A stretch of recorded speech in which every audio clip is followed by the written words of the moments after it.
Let's try this again. I didn't have my microphone on. Luckily, it was only 10 seconds. All right.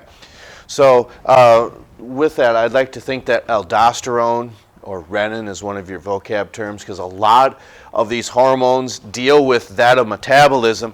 And you might be thinking to yourself, well, how's that possible? We're talking about insulin and glucagon. Well, that deals with metabolism as well. How you're going to either store sugar or burn it, okay?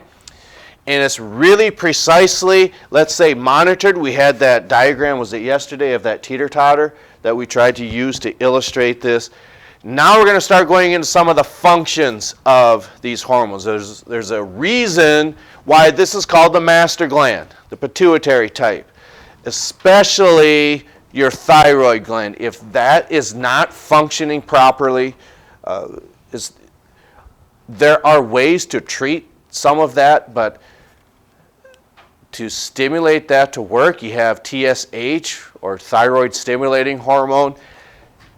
It produces so many hormones that deal with metabolism. Sometimes you could see if you're feeling sluggish, but now that train has left the station a long time ago.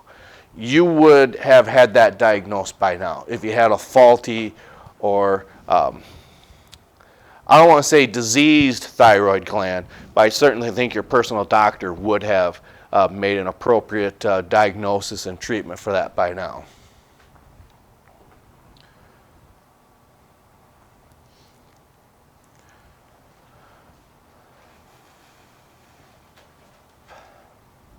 And one way to think about this, for the majority of these on the anterior side, okay, they work by first and second messenger mechanism. They travel through the bloodstream, okay, and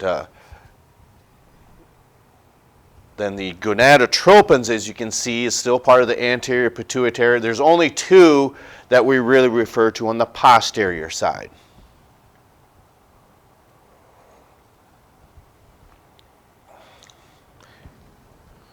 And those are more nervous controlled, or neuronal, I think would be a better term for looking at that.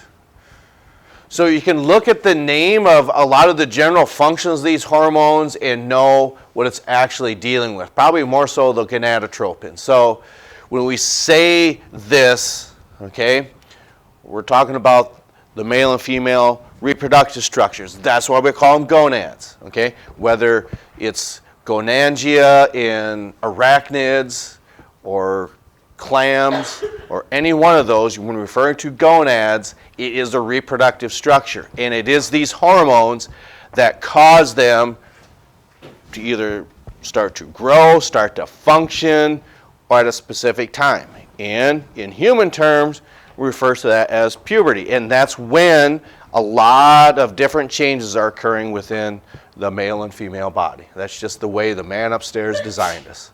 Okay? And typically, what I would venture to say, okay, these can kind of go hand in hand if it was the thyroid gland in here, because typically what happens, was that supposed to be a sneeze? I just saw that out of the corner of my eye. Let it go. I mean, it's not good to hold that in your lungs. Just let her I do. Oh, you know. Okay. Yeah. All right. So anyway, let's see here. We'll come back to this. I just want to see. Yeah. So the thyroid gland in itself, okay, that deals with a lot of metabolism. If it's not functioning, you're not going to put weight on, you're not going to have energy. You can certainly tell when some people are going through that phase where these are starting to function and the pituitary gland is starting to pick up speed, that all of a sudden male and females are starting to put on a little more muscle mass, and that's because these hormones are starting to kick in. Again, that's just the way the man upstairs designed us. Okay.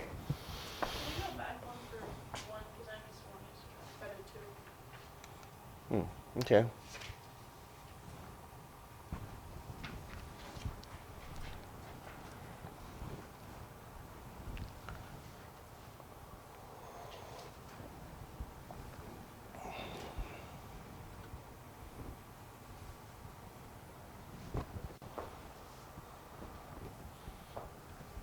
I guess I thought we did this. Well, doesn't matter. Oh, okay.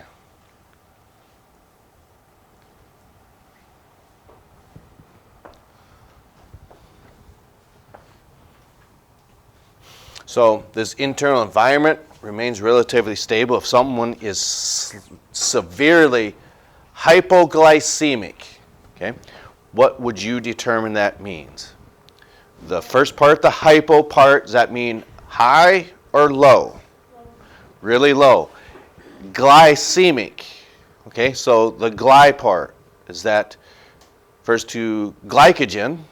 Okay, and the glycogen means sugar, just like glucose, and if that is really, really low, if that's not stable, people can go into shock from that. In other words, their heart can stop, their blood pressure may plummet, and that's why they may pass out. Okay. So on the back side, okay, these travel more so through the nervous system rather than so it's more so part of the neural hypothesis of the pituitary gland as opposed to the adrenal hypothesis, which travels through the bloodstream. That's that first, second messenger we're talking about.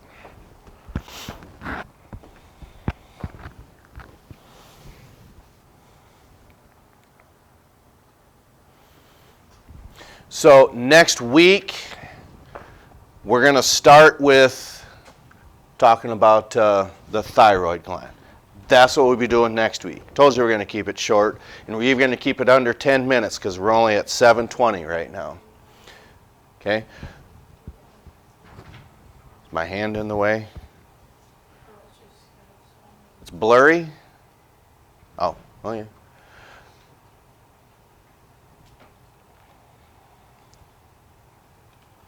All right, so again, we're still writing, okay?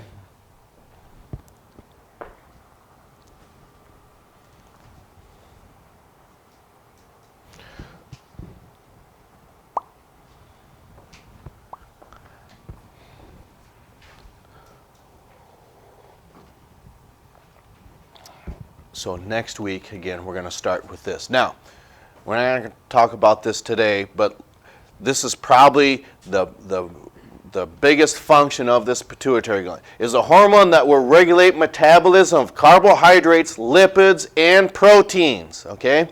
That's a major part of our diet, and if that is not functioning properly, I would certainly think that you would know it. Well, you wouldn't know it. You might be, like I said, slow and sluggish and just not want to do anything.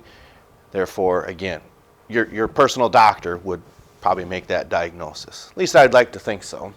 Anyway, so how do we go about treating or recognizing some of this? Again, we're talking about this doctor as diagnosing, so let's go ahead and take a peek at that.